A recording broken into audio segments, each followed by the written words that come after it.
semua, hai. Selamat datang kembali ke episod 4. Gang Gosip Chris. Kita ada ayam menemani kita, tak tahu kenapa tapi ayam ni comel kan. Okey, tapi selain daripada ayam ni kita ada tetamu kita iaitu Christine. Hai Christine. Christine ialah seorang ahli terapi, pakar terapi perkahwinan dan keluarga berlesen. Tapi sebelum saya bebel panjang, kita minta Christine sendiri. Hai Christine, apa khabar? Khabar baik. How are you? Saya pun okey. Saya rasa saya okey. Saya okey kot. Kena minta Christine tengok saya okey ke tak. Christine, ceritakan sikit. Hai semua, nama saya Christine. Saya ialah seorang part-time lecturer di Taylor's dalam bidang psikologi dan saya juga seorang terapis perkahwinan dan keluarga. Sekarang saya juga tengah praktis di Heal Systemic Center di mana saya tengok individu, couples, families, mainly around relationship issue, tetapi saya juga fokus on coping mereka kalau susah nak cope with mental health. Selain itu, saya juga tengah membuat PhD di Universiti Malaya, fokus kepada Persahabatan.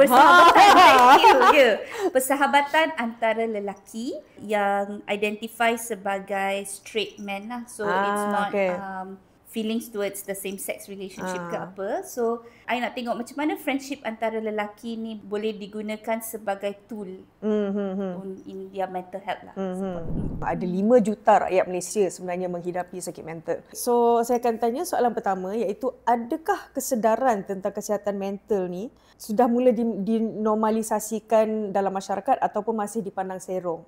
Apakah pendapat atau berdasarkan pemerhatian Christine lah? Okay, actually bila kita tengoklah reality kan, memang sudah ada more awareness kan dalam di masyarakat Malaysia pun memang lebih ramai orang lebih terbuka untuk pergi counselling atau cakap tentang mental health. In fact, kerajaan Malaysia pun sedang menaikkan usaha untuk program-program kesihatan mental. So memang sudah ada lebih keterbukaan. Tetapi ini satu contradiction lah. Walaupun sudah ada lebih banyak centers, lebih banyak lagi program, tapi stigma tu masih ada juga. Dan kita boleh tengok peningkatan individu-individu yang tengah struggle dengan mental health juga. Macam lagi ramai pula.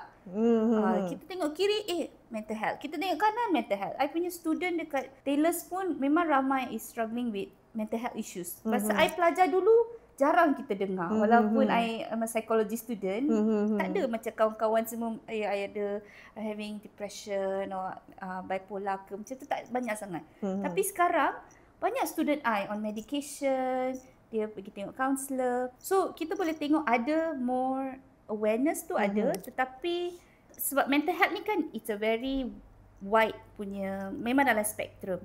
So banyak orang tend to think mental health tu is the term lah, you gila. Kan? Betul. Gila, like, pergi tengok counselor, gila ke? Tak siuman ke? Macam tu kan. Tapi sebenarnya, you and me pun, I pun tengok counselor. I pun pergi tengok counselor. Weekly I pergi tengok my counselor sebab I nak process through my difficult emosi, nak process through I punya, bila I tak faham kan, ataupun any childhood punya issue I yang macam, I rasa macam coming back, trauma ke apa coming back, I perlukan that tempat yang selamat untuk proses and talk about it lah. Ya, so stigma tu masih ada. Macam banyak my family members pun ada juga yang macam tak terbuka sangat nak pergi tengok kaunselor. Bercakap tentang stigma, saya teringatkan tentang macam apa, sebab saya sendiri pernah jumpa terapis sebab lepas saya bercerai, saya jumpa terapis supaya nak memahami dirilah. Tapi it's sort of like, okay, tiba-tiba childhood trauma datang. Macam, ini rupanya puncanya. So, lepas tu saya bercerita benda ni kepada kawan-kawan sebaya saya. Dan apa yang saya sedar ialah, macam contohnya saya umur 34-35 macam tu. So, kawan-kawan sebaya saya, diorang masih rasa yang pergi jumpa kaunselor atau ahli terapis ni macam tak perlu. Sebab diorang boleh je borak dengan kawan-kawan. Macam borak je lah benda dengan kawan-kawan. Kenapa nak kena bayar orang untuk dengar kita punya masalah? So, apa pendapat Christine tentang stigma itu? Sebab saya rasa ramai orang rasa macam kita, even keluarga pun akan rasa macam buat apa nak bayar orang untuk dengar masalah kita. Saya rasa itu stigma yang ramai orang masih ada. Macam Betul? Kita tak boleh bayar orang. Betul. Apakah pendapat Christine tentang itu? Well, okay, so firstly, thank you Taka sebab share something personal about yourself. I appreciate that. Bagus sebab ini kita kena normalisasikan, right? To tell parts of ourselves yang kita feel comfortable. Kan? So thank you for sharing that. Lepas tu, the second thing is, on the same note kan, I pernah ada my own psychology friend kata, Christine, you ni kerja senang ya. You duduk goyang kaki, lepas tu orang cakap masalah you dapat, they pay you the money. Kerja you senang je. Macam I pun lah duduk je dengar problem dapat duit. I say, you ingat ni senang ke buat jadi kerja counselor ni? Sebab it's not that easy actually. It's not just about listening. Memang apa beza cakap dekat mamak dengan kawan-kawan versus seeing a counselor kan? There is a very big difference. Dengan kawan-kawan, there is a level of you boleh dapat variety of response daripada kawan-kawan. Ada yang kawan-kawan yang jenis yang boleh tenangkan you, dia cakap benda-benda, the words are very comforting. Ada yang pandai macam membuat tu sebagai satu lawak. Sebab mereka nak you gelak kan. Sebab sometimes banyak orang dia uncomfortable bila orang yang mereka sayangi tu tengah having a problem. So sebab mereka tak tahu duduk dengan perasaan yang uncomfortable tu, mereka buat lawak. So nak bagi you gelak ke apa kan. Then ada juga orang yang bagi nasihat yang memang serong lah. Okay. So when with friends, you can share, tapi kita akan dapat banyak variety of response. So apa yang akan berlaku is kita akan rasa macam mana satu jalan ni yang I nak dengar, which friends punya respons yang I nak dengar. So kita mungkin akan gravitate kepada kawan-kawan yang make us feel maybe a bit better. Tapi yang tu tak semestinya is healing. Kan, yang tu just mungkin help us to feel more macam emosi kita mungkin boleh stabil sikit lah. Tapi healing tu is satu proses yang lebih mendalam. So bila kita jumpa counselor punya role is not just to dengar atau not just untuk validate your feeling atau explore cara-cara coping saja. Seorang counselor tu boleh tengok pattern of your behaviour. So bila kita tengah cerita, when you are sharing about your story, about your family, about your relationship, kita akan dengar the words that you use, apa pattern yang tengah repeat.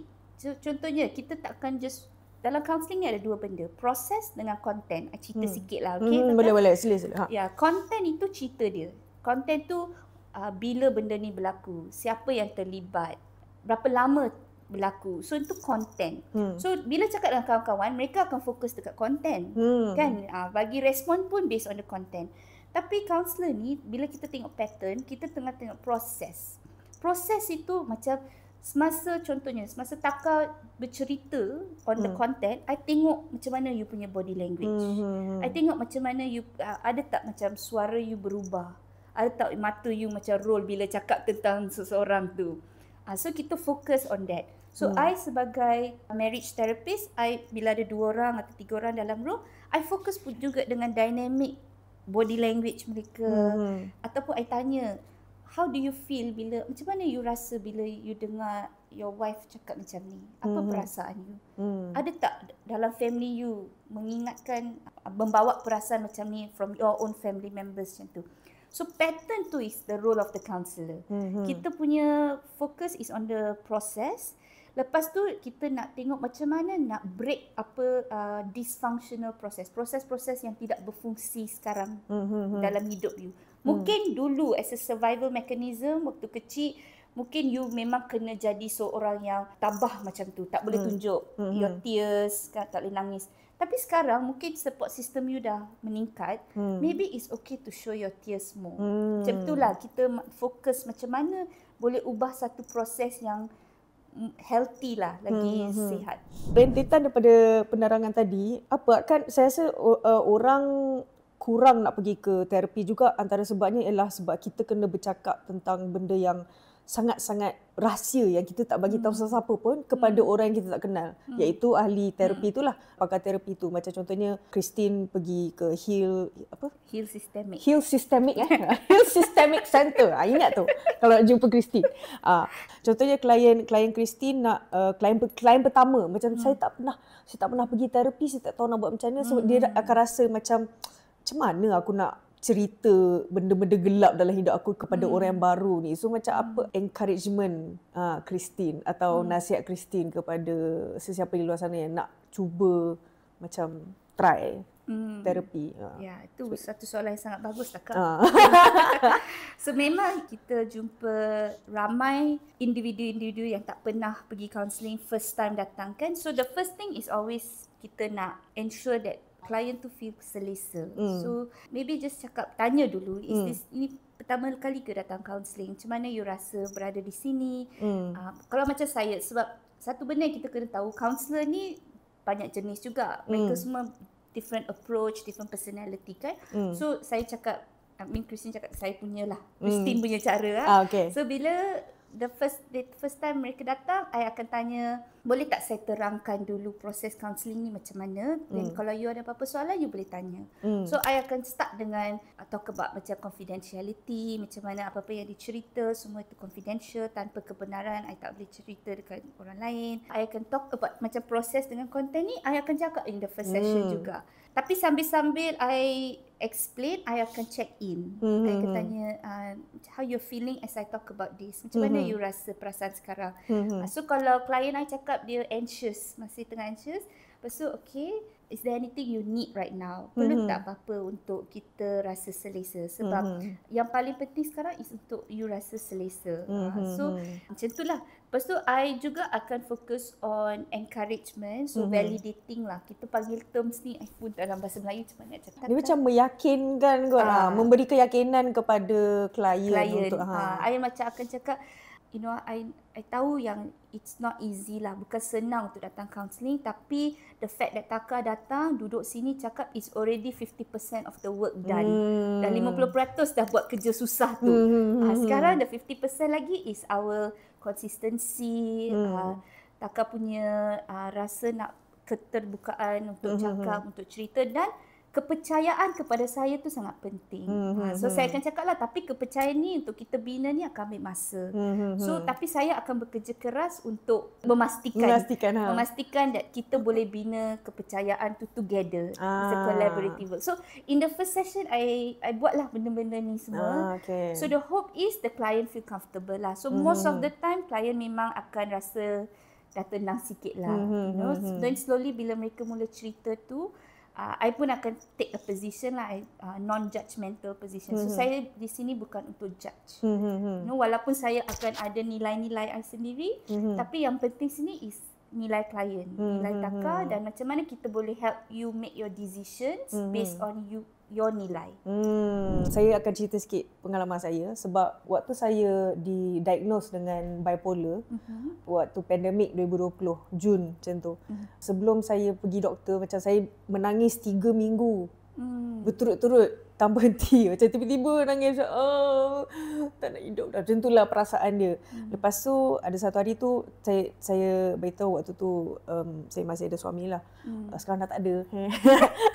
So waktu tu saya beritahu lah suami saya macam kalau esok saya menangis juga, saya kena pergi psikiatris, jumpa ahli psikiatri. Jadi saya jumpa, lepas tu dia diagnose dengan bipolar. Mula-mula saya macam kalau boleh tak nak makan ubat. Ada stigma makan ubat lah, macam tak nak makan ubat, kalau makan ubat nanti macam dependent kepada ubat tu kan. Saya tanya doktor, boleh tak kalau saya jumpa kaunselor saja, macam talk therapy kan. Tapi doktor kata macam keadaan awak sekarang tak stabil sebab awak duk menangis 3 minggu berturut-turut.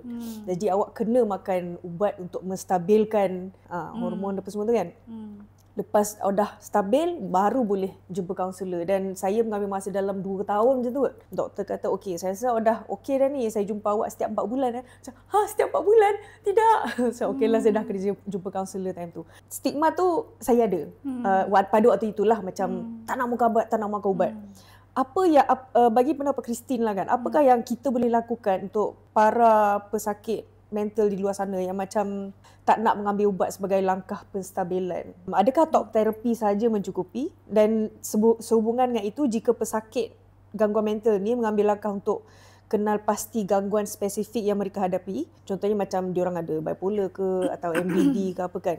So macam ada kes bunuh diri sebab dah tak dapat nak tampung beban mental tu kan. So macam apakah pendapat Christine tentang hal ini?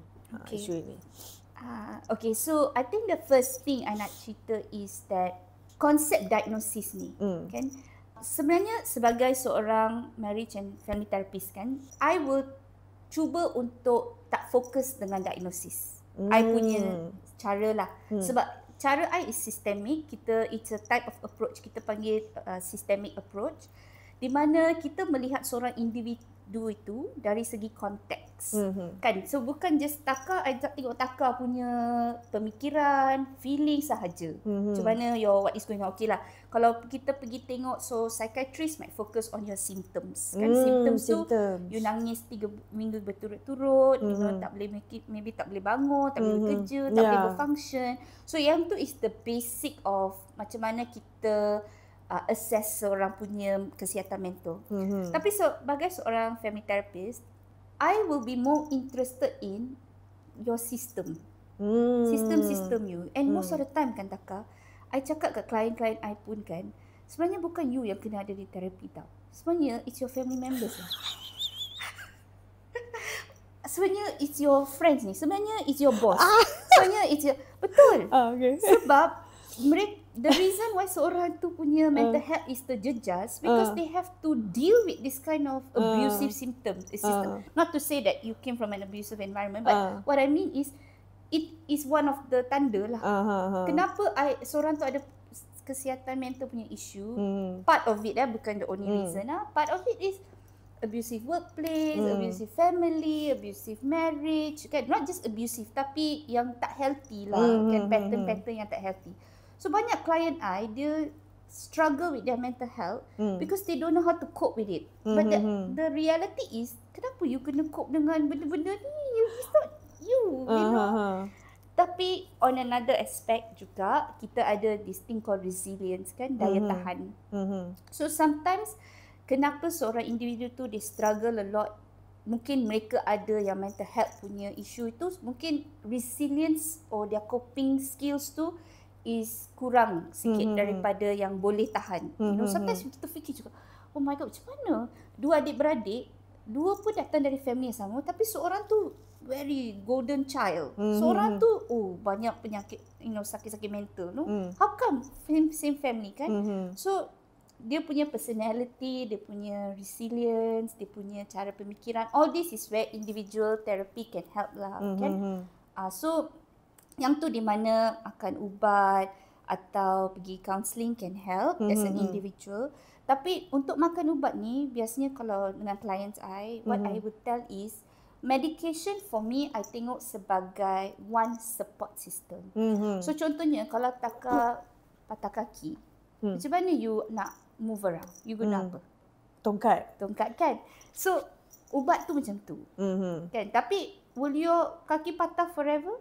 No, kan? So it's just for that certain time. Maybe you need to take the medication until boleh heal, boleh jalan sendiri. Yang boleh jalan sendiri tu yang pergi counselling, belajar cara-cara coping. Fizio tu pergi terapi. Betul, pergi terapi, bagi kuatkan sikit kita punya internal system, kuatkan sikit kita punya sokongan luar. Tapi I don't want to deny that sometimes certain individual mungkin medication tu maybe could be lifelong. And that's not a problem. Kita tak ada masalah ambil ubat diabetes lifelong kan? Betul. Kita tak ada masalah ambil ubat tekanan tinggi darah tinggi lifelong. Betul. Okay je. Tapi kenapa ubat mental health pula kita macam kan? Betul. So it's okay. Ubat tu is just a way to help us cope. Tapi I think kita kena tengok itu sebagai one way lah. One way to support us. Dan satu lagi, keserasian counselor dan psychiatrist tu pun penting.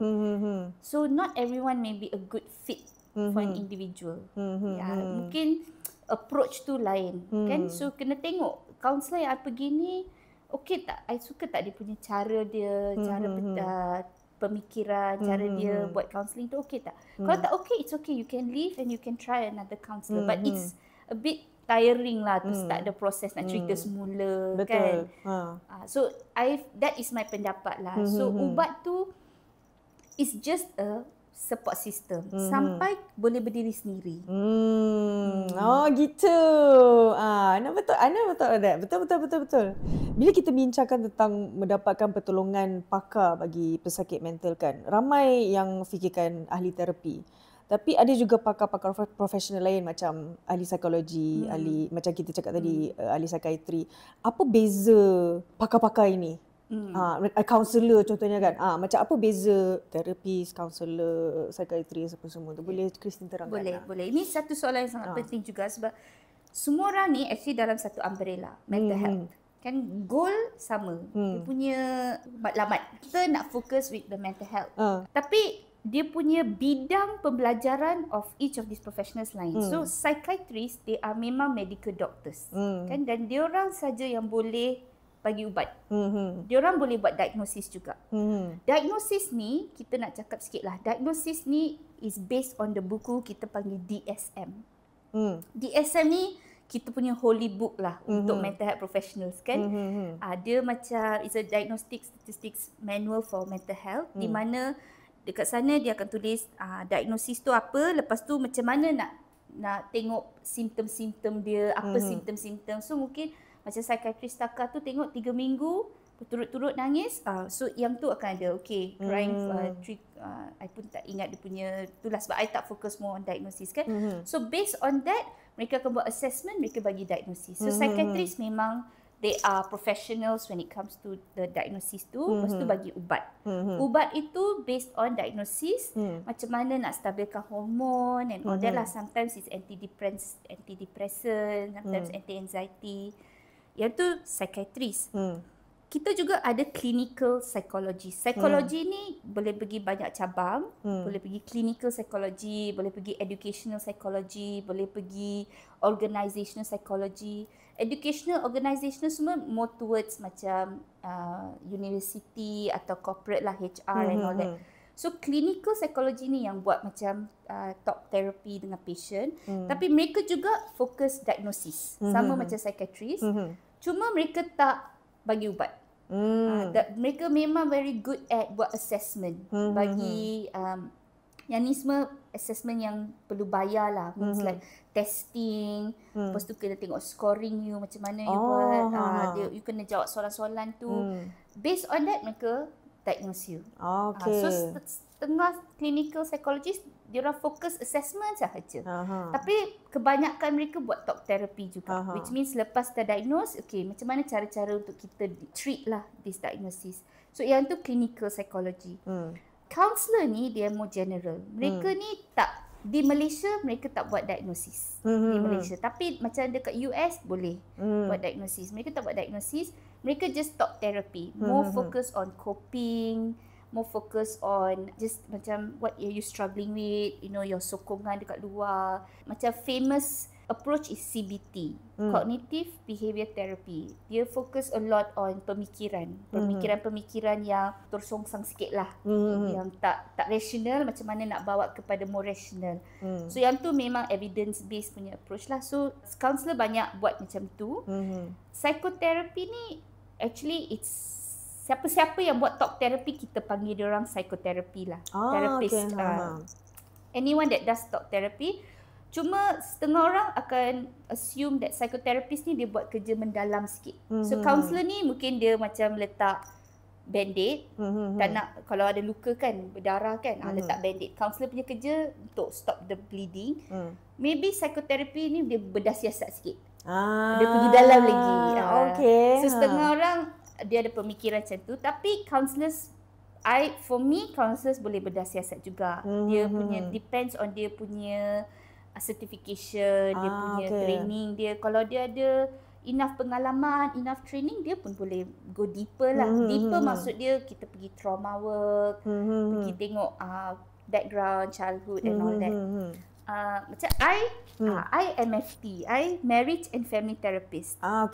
So macam I cerita tadi, my punya approach ni systemic. So kita tak tengok seorang individu tu as an individu. Kita tengok konteks dia. So contoh, kalau Taka datang, Taka kata I have depression. Or I've been diagnosed with depression or bipolar. As a family therapist, itu I take note, but it's not my main focus. So maybe a clinical psychologist, maybe a counsellor, they might focus on your symptoms tu sikit. Faham? I as an MFT, I tak fokus sangat dengan tu. I will take note of what are your symptoms and all that. My main thing first is to make sure you stabil lah. Macam when you're out of counselling, you stabil tak dulu. I buat assessment tu. Then I will go into nak tahu konteks you. So I akan buat kita panggil genogram. Pernah dengar? Tak. Genogram tu macam family tree. So I akan tanya, okay, Taka punya family ada siapa? Berapa sibling? Okay, cerita sikit tentang your father side of the family. So kita draw. Mother side family, draw. Lepas tu siapa close dengan siapa? Apa nilai-nilai in your father side? Apa nilai-nilai in your mother side? So kita nak tengok, kita panggil macam multi-generational pattern. Ada tak siapa-siapa dalam family Taka pernah ada kesihatan mental? Ada tak macam pattern lah, contohnya macam Taka kata you dah separated from your husband. Ada tak pattern macam ni dalam family, separation in your family?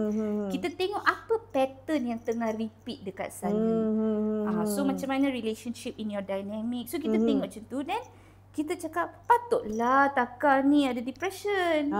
Makes sense because it's your way of coping. So bila you see yourself as a bigger picture, it takes the blame away from you as an individu. Kita tak beban untuk healing itu bukan atas Taka seorang. Sebab Taka akan feel, memang I datang from a environment yang macam ni. So kita just help you to focus more on what is your part. And kita juga akan, or at least saya punya cara, akan empower you. Empower tu apa? Memperkasakan you. Memperkasakan Taka untuk hold others accountable. Sebab banyak orang, dia struggle untuk hold others accountable. Dia ambil beban tu atas diri, so I punya mental health yang I kena jaga. So how to memperkasakan, this is not for you to carry. This is not your to carry. Kita tak nak swear lah. It's not yours to carry.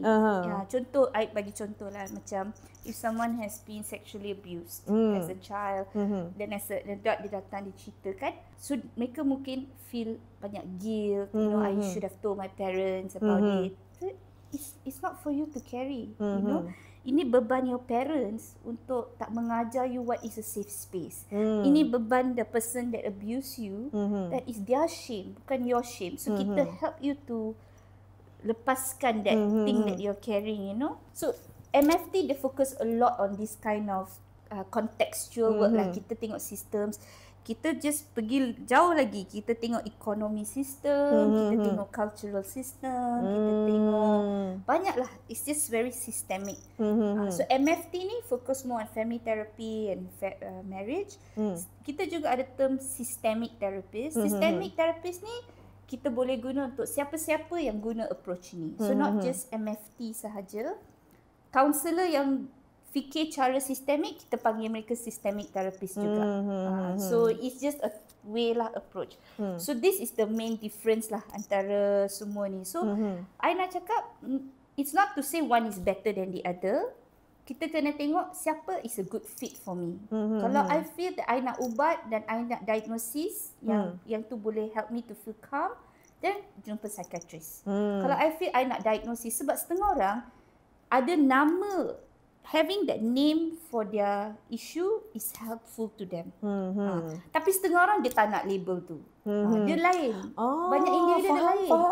So setengah orang, saya tak nak di-label ada bipolar. So tak nak. I nak figure this out without that label. Tapi it's not stigma. It's a choice. You know?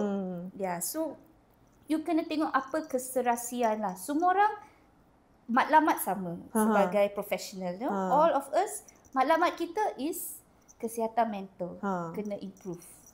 Okay, baru saya tahu.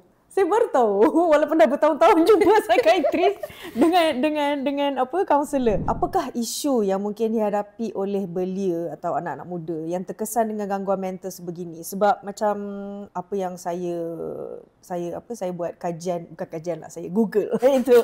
Kalau tak silap dalam 1 dalam 20 kanak-kanak akan ada gangguan mental. So, adakah budaya iPad kid ni sebab dia orang dibesarkan dengan iPad kan. So tak tahulah macam mungkin ibu apa dah terbiasa bagi iPad. Okey dia menangis okey bagi iPad. Dia merengek bagi iPad kan. Adakah budaya iPad kid atau media sosial ni sebab dia orang dibesarkan dalam dunia media sosial mendorong mereka untuk mengalami masalah mental tersebut sebab macam even kalau saya pun saya akan rasa macam bila saya scroll je saya akan bandingkan diri saya dengan entah siapa yang saya tengok ni kan. So kalau orang yang dah dibesarkan dengan iPad tu lagilah macam iPad atau media sosial macam okey dia akan rasa macam dia kena ikut apa yang dia nampak kan. So adakah ini isu yang dihadapi oleh anak-anak sekarang?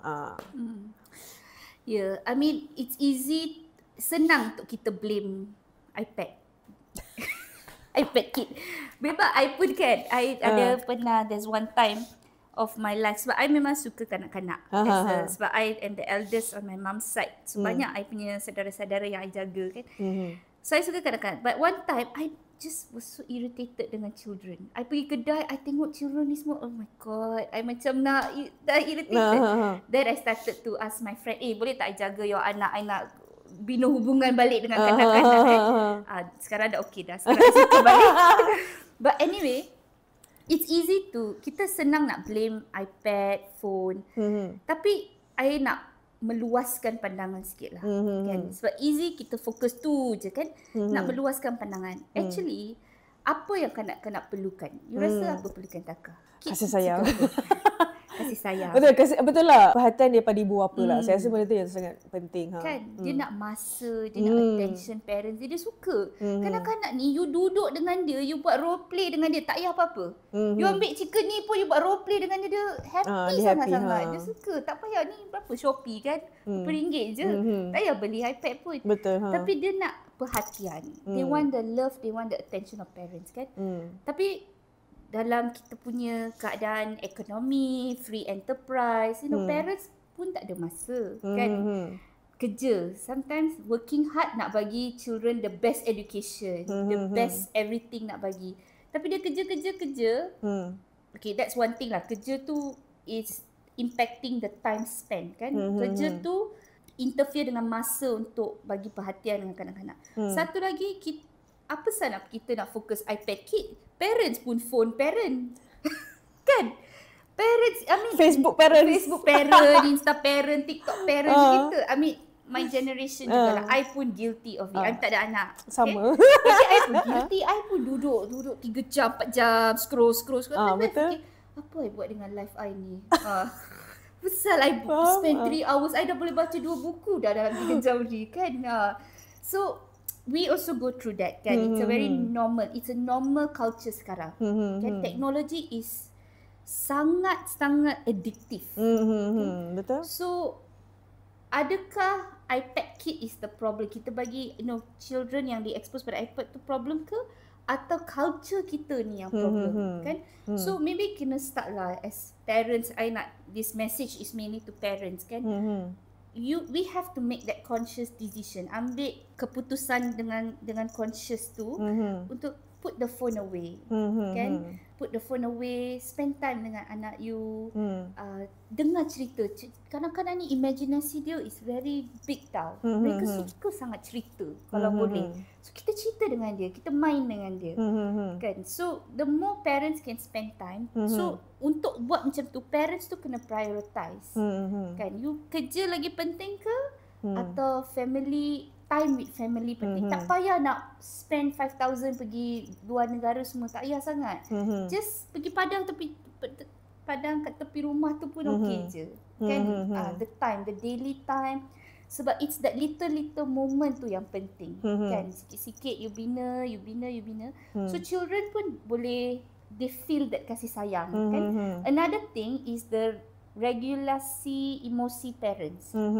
So a lot of parents bila dia orang stress, kan, stress dari tempat kerja, stress kewangan, stress relationship antara husband and wife, cara parents regulate emotions mereka tu menjadi cermin untuk anak-anak kan. So kadang anak-anak ni bila dia tengok parents dia tak boleh regulate emotion, macam mana dia nak regulate emotion kan. So kita stress, kita senang nak divert kita punya emosi tu anak-anak. Kan kita project it lah, kita panggil kepada anak-anak. So anak-anak tu pun dia punya nervous system dia punya nervous system ni dia fungsi dia untuk help us be calm. Kan? So nervous system dia dah on fight and flight mode tau. Dia macam dah on, macam bila mak dah marah, sebelum mak marah I dah nangis, I betul nangis sekarang. Dia dah macam tu kan, dia punya conditioning dia macam tu. So key thing kalau kita tak nak kanak-kanak, teenager to struggle so much with mental health, parents have to regulate emotion diorang. Masa diorang penting. Regulatekan emotion diorang penting. Another thing is also safe space lah. Parents ni diorang punya time is different. You know, senang kita nak judge anak-anak kita ni kan. Providing tempat yang selamat to tell your child, kalau you ada apa-apa masalah, you datang cakap dengan mak, you datang cakap dengan ayah. I'm here for you. You know.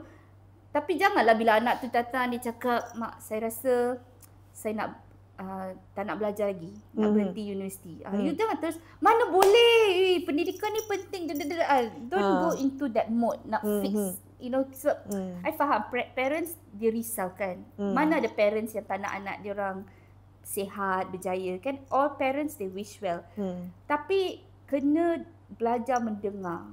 Kan parents have to listen apa your child is telling you. Dengar apa anak you cakap. You know. Tapi jangan kau-tau pada anak pun. Banyak parents our generation pun apa anak bagi nak dia bagi kan. Kena ada boundary juga. You know, have to balance that discipline and that memberi yang unconditional support tu penting lah. So I rasa I nak meluaskan lah. I tak nak fokus with the kanak-kanak guna iPad saja or I nak meluaskan pandangan sikit to more responsibility put on the culture. On the system. Then and if you look at it, kita punya business lah, a lot of free market kan, free market. A lot of private companies pun they are pushing for you to buy phone ni. Ada banyak apa nak cakap? Banyak features. Sekarang you can do this, you can do belajar pun semua tablet kan. Betul.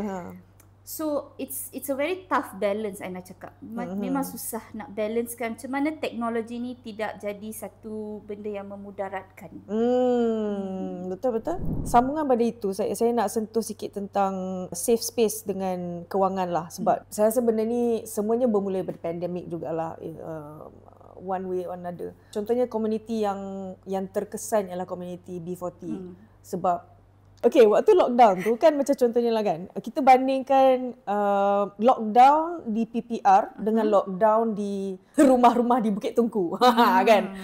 Kalau orang yang duduk kat Bukit Tungku, dia ada halaman kat luar tu, tak macam rumah 3 tingkat, lepas tu luar ada rumput apa semua tu, bolehlah grounding ke, golek-golek kat rumput tu kan. Tapi kalau orang-orang yang ada di PPR atau terutamanya anak-anak lah, saya rasa anak-anak yang agak terkesan juga yang ada di PPR, macam satu rumah tu ada 3 bilik tapi sempit kan, macam rumah flat kan, sempit. Lepas tu macam kadang-kadang keluarga PPR ni agak besar. Macam ibu bapa 2 orang, lepas tu anak 3 orang, 4 orang kan. So macam tak semua bilik, tak semua orang ada ruang sendiri. Kan, macam tak cukup macam akak bilik ni, abang bilik ni, betul adik nak duduk mana, macam tu lah kan.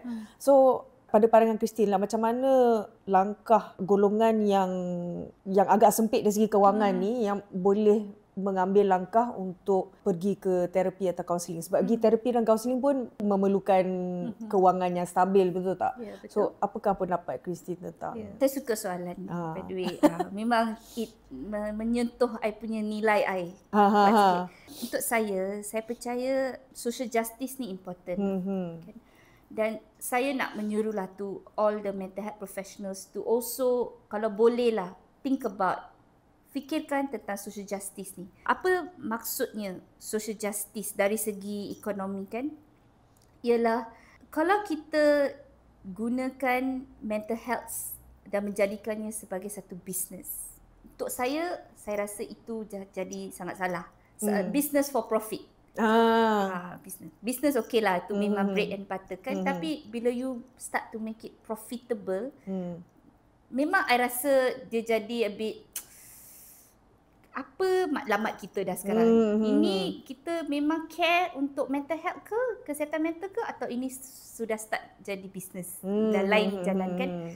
So coming back untuk yang B40 community ni, I dah cakap yang paling penting is sekarang dah ada banyak akses actually. Dah banyak akses. So ada NGO, ada banyak students yang tengah buat internship, counselling students yang tengah buat internship yang memberikan free counselling juga. So memang ada resources tu adalah. So bagi penduduk-penduduk yang tak boleh afford to go counselling, kena ada usaha untuk maybe jumpa counsellor yang buat free counselling. Tapi I think dari segi maybe kerajaan atau individu-individu yang ada boleh buat decision lah, okay, untuk membina program. So to focus more on perbualan-perbualan yang don't focus dari segi kemiskinan itu is not just satu benda yang individu punya responsibility. So banyak orang fikir that you miskin sebab you malas. No. Salah. Itulah. Tapi banyak, jangan fikir macam tu Ya, betul. Tapi banyak orang dia punya pemikiran macam tu. Contoh bila masa I muda-muda dulu, I macam miskin sikit, tapi sekarang I dah ada Porsche lah, BMW lah, I boleh beli bag Gucci lah kan. So dia fikir I made it in life. Tapi that pemikiran tu, it's very macam you fikir you kaya sebab you kerja keras. You miskin sebab you malas. So kena tukar pemikiran tu sikit. Kita punya economy system ni is a very economy system yang sangat kompleks. Kan? Untuk jadi kaya, you memang akan exploit sikit lah. You kaya sangat, you exploit banyak. Betul. Confirm ada.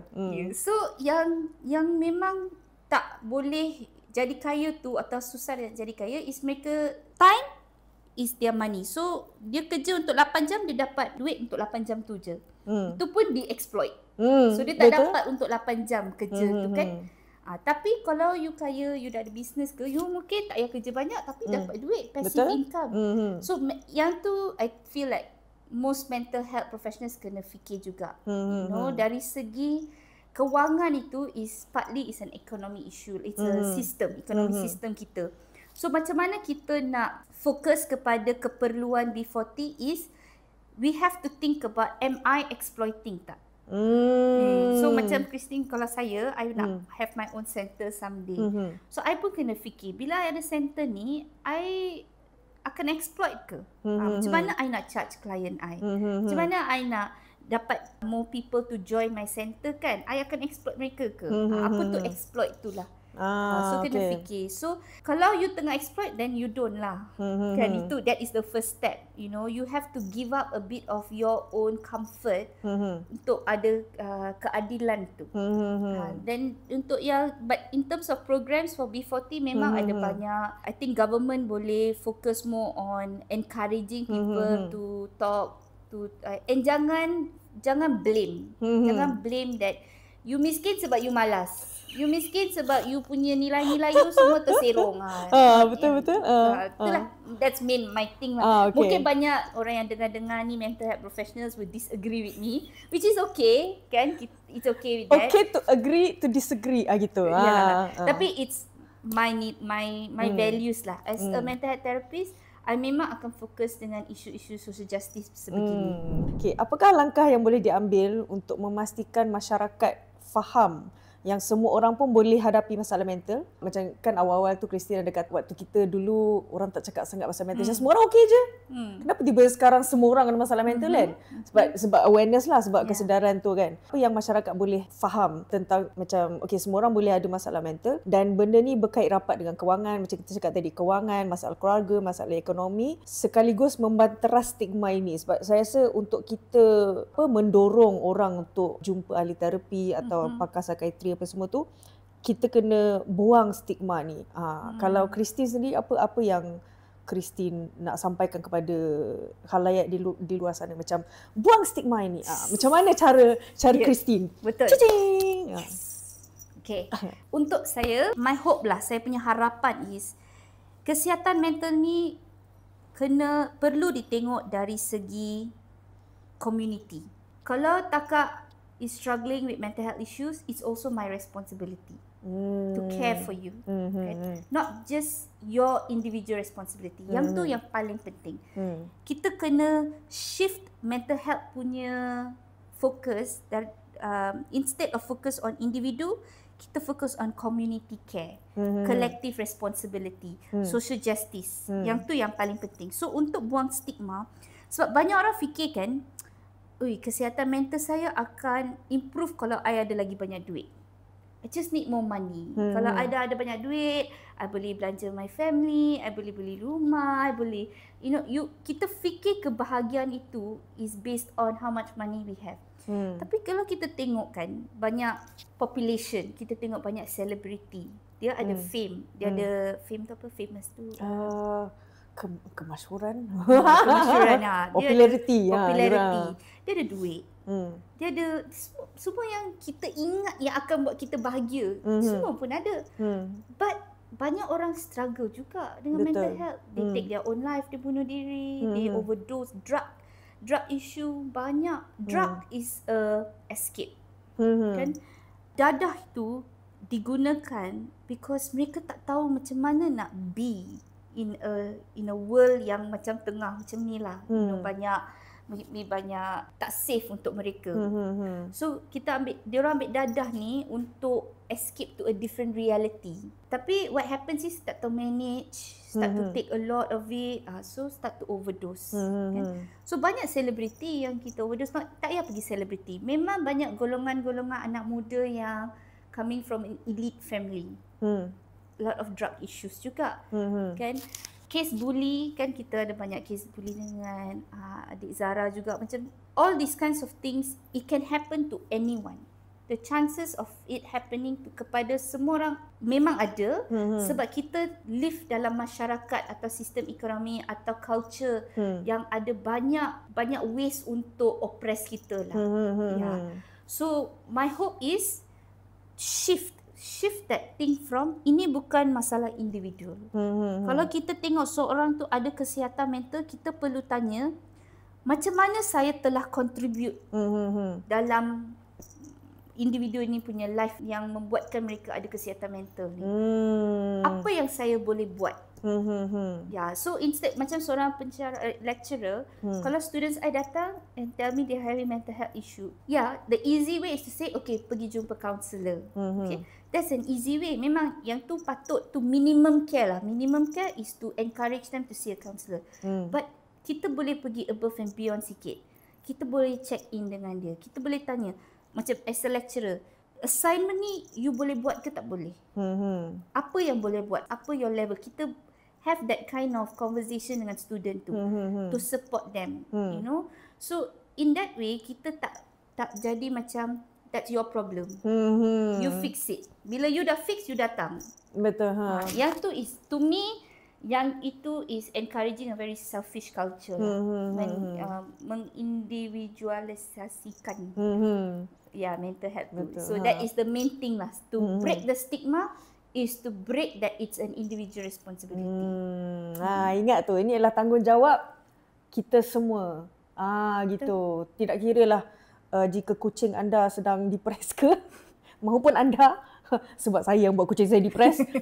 Kita semua kena ada tanggungjawab untuk memastikan kita semua sihat di sini dan juga badan, jasmani dan rohani. Tadi kan kita cakap pasal Christine ada sentuh sikit tentang kajian Christine untuk PhD. Boleh Christine ceritakan kenapa topik itu? Kenapa bukan topik antara perempuan? Sebab kita kan perempuan kan suka gosip. Tonton gosip sekarang gitu. Actually sebab the interest ni datang sebab I sebagai couples therapist, I perasan banyak klien I yang lelaki tu, dia nak cerita dia punya part.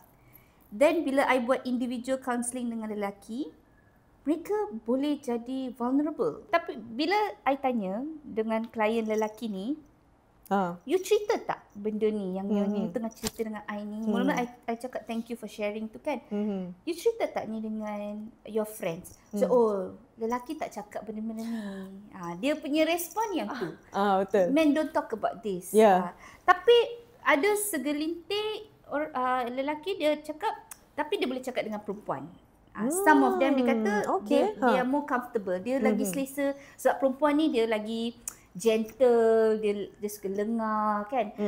Dia feel lelaki dia tak selamat sangat lah nak cerita, tak kena judge kan. Observation tu yang membuat saya fikir, I nak buatlah satu research ni di Malaysia sebab di Malaysia kita tak ada support system untuk lelaki. And my focus is more on straight men. I nak focus more on straight men sebab I rasa patriarchy ni have a lot of pressure on men lah in general. Tapi straight men mereka punya pemikiran sendiri lah. Kan?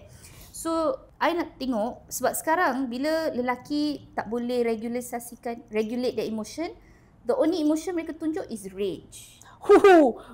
Violence kan, anger. Yang tu lah yang mereka paling comfortable nak tunjuk. Atau mereka very happy go lucky lah. So yang in between kesedihan yang tu semua mereka tak share sangat. Mereka share anger atau happiness saja kan, just that two emotion tu.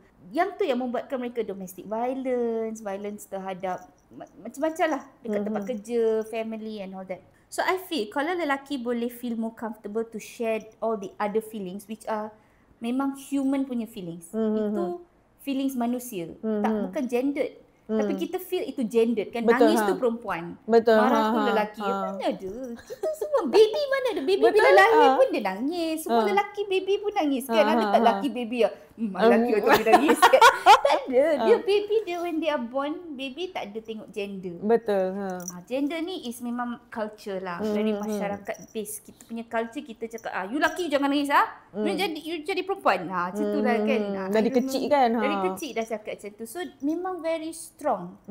Yang dia punya conditioning tu very strong kan. I hope lah, my hope dalam research I ni I nak tengok macam mana kita boleh bina support system untuk lelaki di mana kita boleh normalisasikan persahabatan antara lelaki di mana as a man mereka boleh cerita. I boleh cerita dengan you. You as a man jangan feel like weird. Kan you boleh support I. Betul tanpa feel that stigma yang you ni weak, yang you ni not man enough, yang you ni just a manusia biasalah. Cerita baik I dengar. Through research I rasa that kalau lelaki boleh support lelaki dengan lebih strong, perempuan punya mental health will be better. Memang. Sebab kalau lelaki ni boleh support lelaki, dia tak adalah pergi cakap you dengarlah problem you dengar this, dengar. I feel women's mental health will significantly increase if men can support other men. Betul. More. Betul. Terima kasih Christine kerana sudi sertai saya dalam episod gosip kali ini.